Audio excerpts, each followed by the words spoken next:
Kwa jina la Jamhuri ya Muungano wa Tanzania. Nilitayarisha hotuba yangu kwa Kiingereza kwa sababu niliambiwa mkutano huu una wengi wa nje na tutasikilizwa kwa mitandao.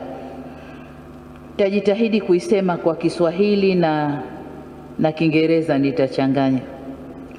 Kwa hiyo kwanza niungane na wengine kumshukuru Mungu kutukutanisha katika mkutano huu wa 20 wa taasisi za fedha, na kwa kuwa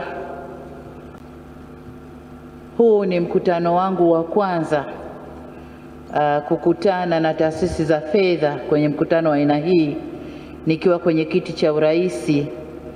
Kwa hiyo hii itakuwa wanaita maiden speech kwenye taasisi hizi, lakini nadhani haitakuwa ya mwisho, tutaendelea kukutana.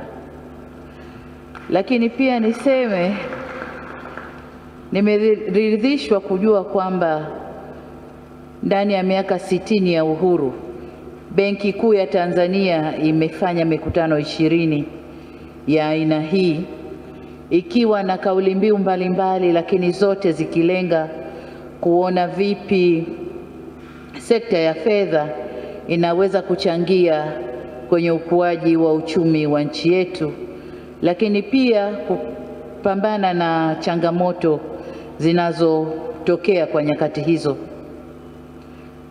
Na wakati nchi yetu ikitimiza miaka 60 ya uhuru wake, mambo makubwa tumeweza kupata, au mafanikio makubwa tumeweza kupata, na naomba niataje machache kutokana na muda. Lakini la kwanza, nchi yetu ni kati ya nchi 10 za Afrika uchumi wao unaokuwa kwa kasi, lakini pia tumeweza kuwa na utulivu wa mfumuko wa bei na utulivu wa thamani ya pesa yetu ikilinganishwa na fedha za nchi nyingine. Lakini la pili, tumeona pia maendeleo kwenye au viashiria vya maendeleo kwenye maendeleo ya mtu. Kwa mfano, tumeweza kupunguza kiwango cha umaskini kutoka 28.6 mwaka 2015 hadi 26.2 mwaka jana 2020. Hii ni hatua kubwa. Lakini pia kwenye kiwango cha Human Index tumepungua kutoka 0.37, tumepanda kutoka 0.37 mwaka 90 na tumefikia 0.52 mwaka 2018. Lakini tumeweza kuongeza uhai wa mtu kutoka miaka 50, tulikuwa tukiambiwa miaka ile, hadi miaka 66 sasa. Kwa hiyo sisi ambao tuko kwenye 60 bado tuna tamaa ya kusonga mbele, na pengine kwa uwezo wa Mungu tukapata mengi zaidi, kwa sababu hali ya maisha yanazidi kuwa bora zaidi kila kukicha.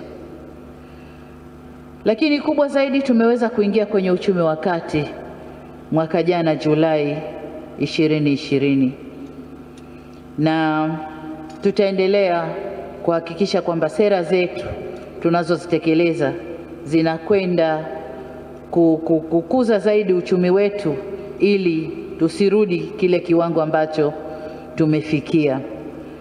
Lakini pia mipango yetu ya miaka 5 na yenyewe inaandaliwa katika mifumo hiyo, kwamba uchumi wetu uende mbele na kwamba tusiwe na nafasi, changamoto zote zinazotukabili tuweze kuzifanyia kazi ili zisiturudishe nyuma.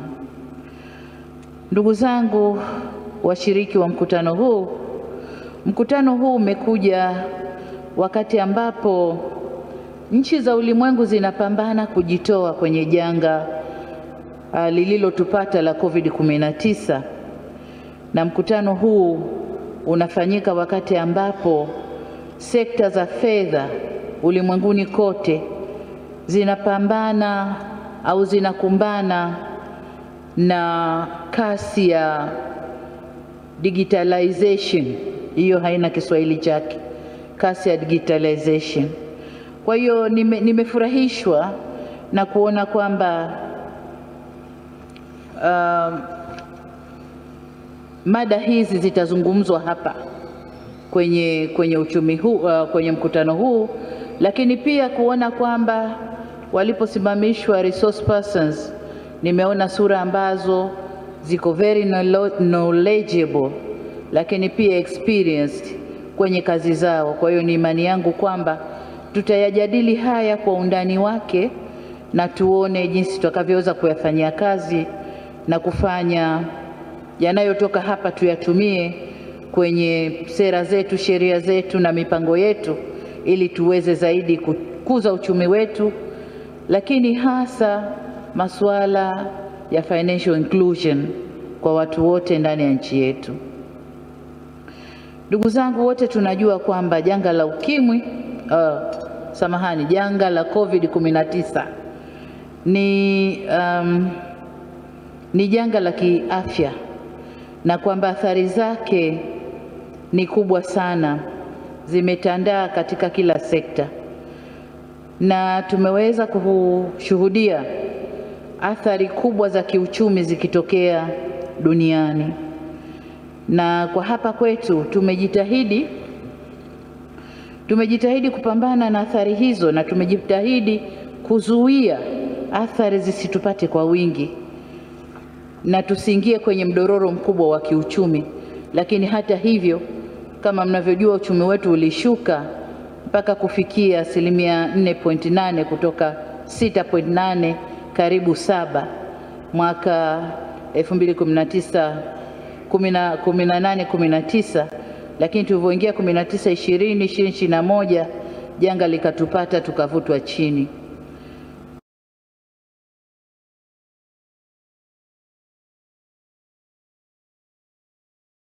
This is how fast YouTube is with Brave. Notice how there's no pre-roll ads? And here's how you can see how much time you save with Brave. Look, Chrome was great in 2008, but it's 2021. Join the 20 million people already using Brave. Experience a faster internet through Brave.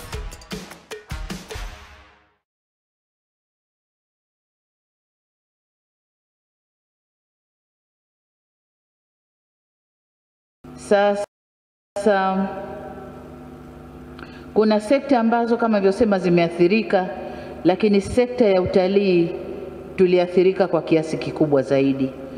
Kwa hiyo imani yangu ni kwamba mkutano huu utakwenda kuzungumzia hayo pia na kupata nafasi kubwa ya kuyazungumza kwa upana wake, ili mje na mapendekezo madhubuti tutakayoweza kuyatumia katika kufanya recovery ya haraka ya uchumi wetu, na kuweza pia kuongeza uwezo wa kuondosha au kupunguza umaskini kwa haraka ndani ya nchi yetu.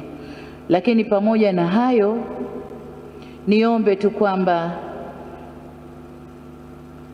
mkutano huu uje na njia ambazo zitatusaidia kufaidika na technology ambazo sasa hivi duniani zinatumika, au technology advancement in business while minimizing the risk involved. Kwa ni imani yangu kwamba mtashughulikia hayo pia, mtakuja na mapendekezo yanayohusu hayo pia. Lakini wakati mnazungumza hayo, niwakumbushe tu kwamba nilitaja kwa ufupi kwamba tulijitahidi kuzuia athari za COVID-19 zisikumbe sana nchi yetu, lakini juu ya hivyo tulipata mdororo wa uchumi kidogo. Lakini Tanzania tulichukua njia yetu wenyewe, hatukuenda kama wengine walivyofanya. Kama wote mnavyojua, sisi hatukuingia kwenye lockdown yale, tuliachia wananchi waendelee kuzalisha, wafanye kazi zao, lakini tulijitahidi kupunguza mikusanyiko na kufunga mashule, lakini vile vile tulijitahidi kufanya social distancing maeneo ya watu. Lakini tukijua kwamba janga hili lina uwezo mkubwa wa kusambaa kutoka nje kuja ndani ya mipaka yetu na ndani ya mipaka yetu wenyewe, tulijitahidi pia kuchukua hatua za kuzuia usambaaji wa janga hili. Lakini kubwa zaidi, tuliamua kuchanja watu wetu, uchanjaji ambao bado unaendelea ili kulinda maisha ya watu wetu. Hatua nyingine tulizochukua ni zile za fiscal and monetary policies ambazo gavana wa Benki Kuu amezieleza vizuri sana. Lakini pamoja na hatua alizozieleza, kama alivyosema pia waziri na gavana, tumehangaika kwenye taasisi za kifedha za kimataifa kuomba msamaha wa madeni au kurefushwa kwa madeni ili tulipe polepole na ikiwezekana watusamehe. Lakini pia tuliomba kupata fedha zitakazotutoa kwenye athari ya Uviko 19, fedha ambazo tulipata na kwa kiasi kikubwa zimetusogeza mbele. Sasa serikali bado tunaendelea kuzungumza na taasisi hizo za kimataifa, lakini pia taasisi tutakazo kuzungumza nazo humu ndani ili kuweza kupata fedha zaidi za kuweza kulipia madeni yetu, lakini pia kubalance bajeti yetu.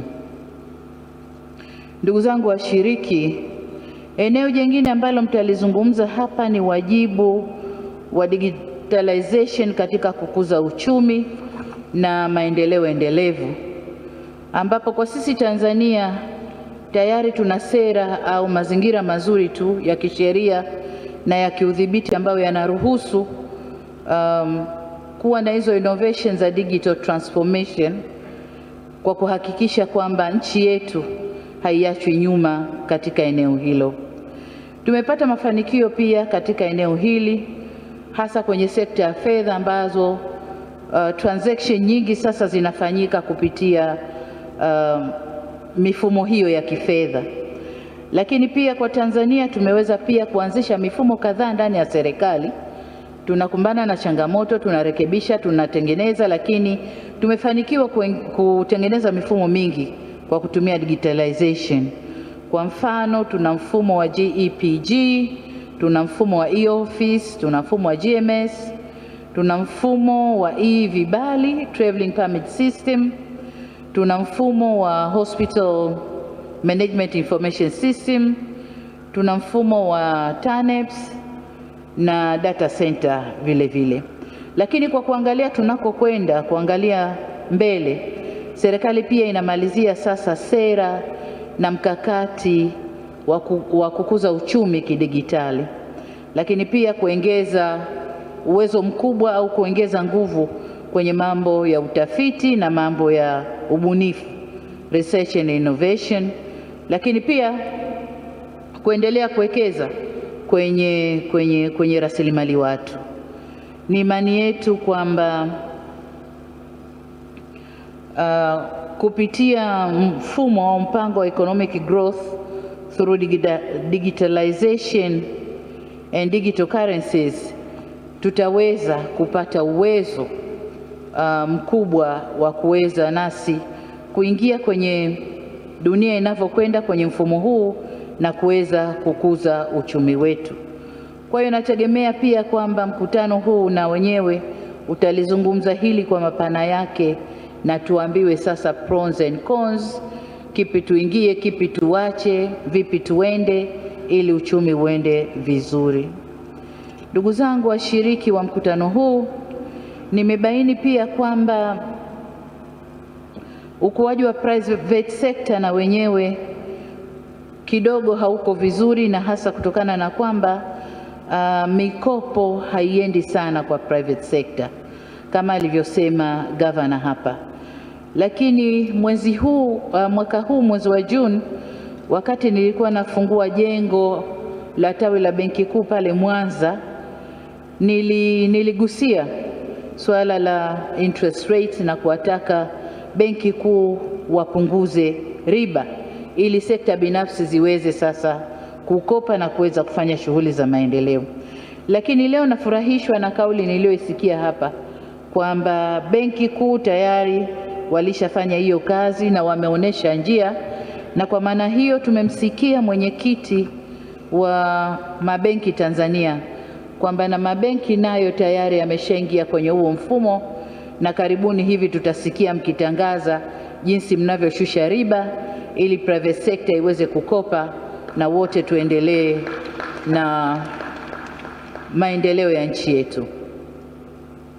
Lakini niombe pia wote wale ambao tayari na wale ambao bado, twende tukafanye hiyo kazi ili maendeleo yaje kwa haraka zaidi. Ndugu zangu washiriki wa mkutano huu,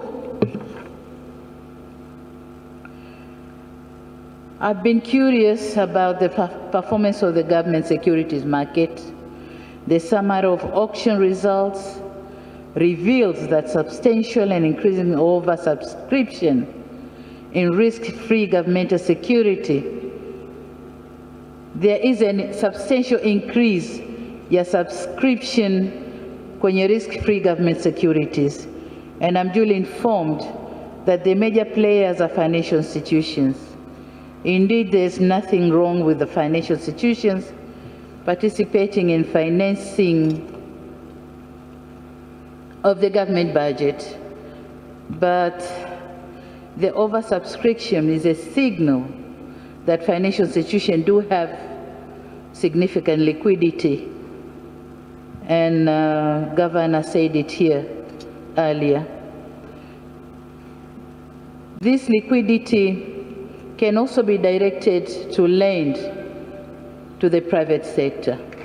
However, this is not happening as desired. As a result, the level of credit to the private sector in Tanzania continues to be low, with an annual growth of 4.3%. So this is not a healthy situation, and I would request the financial institutions to lend more to the private sector. Distinguished guests, ladies and gentlemen, finance and investment needs have grown further as COVID-19 not only reversed years of progress on the Sustainable Development Goals, but also revealed the critical infrastructural gap. For example, in healthcare and digital connectivity, the bulk of required investment will need to be long-term. In addition, without a long-term perspective, specific risks such as climate risk will not be priced into decision-making. So these all have to be looked into. Public resources remain to be significant, especially for certain uses, and there remain considerable scope to accelerate their mobilization. At the same time, it is essential to unlock opportunities for the private sector to invest in sustainable development and to better align investment and business operations with the SDGs. However, the levels of productive investment from the private sector, and especially long-term investment, have not been sufficiently channeled to areas most essential for sustainable development, such as infrastructure, green economy, and small and medium enterprises. So the magnitude of finance and investment required to implement the 2030 Agenda for Sustainable Development is significant, and this has to be delivered by the financial institutions, whether domestically or internationally. But we'd be happy if we could get this money domestically. Distinguished guests, ladies and gentlemen, the government efforts I have alluded to cannot address all the challenges of the private sector, particularly on the provision of capital, if the lenders do not cooperate and complement government efforts. I therefore urge the domestic and international financial institutions to reconsider the lending practices and increase resources to the private sector. The theme of this conference is the Tanzanian economy, recovery from COVID-19 pandemic and beyond. I wish to request this gathering to extensively deliberate on the topics of the conference by taking into account the policy direction of the government in facilitating high inclusive and sustainable growth. I also expect you to provide alternative policy options and strategies for the government and private sector to jointly contribute to our development agenda with zeal. Distinguished guests, ladies and gentlemen, ninapomalizia, I assure you of my government's commitment to continue with the creation of conducive business environment. And so, it is my hope that the deliberations of this conference will provide new solutions to be imparted in addressing the challenges facing our economy, and will propose the way forward beyond COVID-19 pandemic. Ndugu washiriki, mabibi na mabwana, sasa hivi nina furaha na heshima kubwa kutangaza kwamba mkutano wa 20 wa taasisi za fedha sasa umefunguliwa rasmi. Makofi mengi sana, makofi mengi.